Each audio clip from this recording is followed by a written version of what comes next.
This week at work, I want to put a question to you. Is your digital marketing working?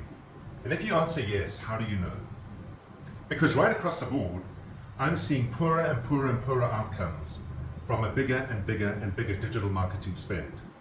The customer acquisition cost has reached proportions we are yet to see. And in fact, we are so concerned about inflation, whether it be across food products or transport or fuel for that matter. Look at the inflation in digital marketing spend. You get very little return for the massive increases in investment that you make. So we get told to be patient, we get asked to be patient, we get told to create original content. The idea is that in doing so, we are able to build communities, which of course build the communities of the platforms we use to present our content. There are very few choices available to us nowadays. And yet, to access our communities, we still need to pay to play. Yet we have already paid, haven't we, in producing the content and generating the content. The application, the time, the original thinking, the idea of putting it together. Well, where is this deal? It seems to me that the deal ended when all the big platforms themselves went and IPO'd. Now driven more by shareholder returns, needing to maintain relentless growth in an oversaturated market, the algorithms seem to have become increasingly opaque, even to those in industry. And where does it leave us as business? As smaller businesses, as medium-sized businesses, we came to rely on digital marketing to reach new markets, to reach new clients and customers, to create intrigue, to create interest, to build trust, to engage. And yet the performance is simply not there.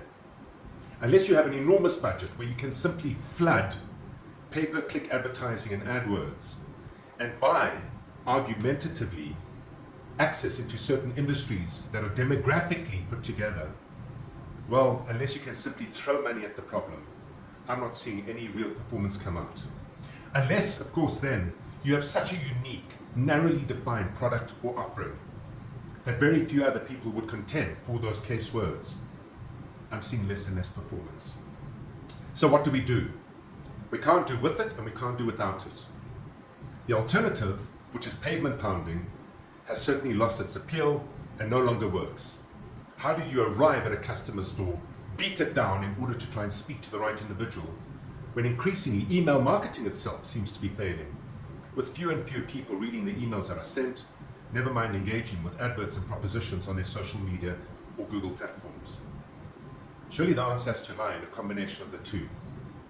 And my question to you is, have you figured out how to do digital pavement pounding, the true art of business development, which is where you have a clear understanding of who it is that you want to serve, understand how through your product or service you can solve a problem, and then create an interesting, unusual way of engaging with them to start the process of not selling, but relationship building, essential to precede every sale.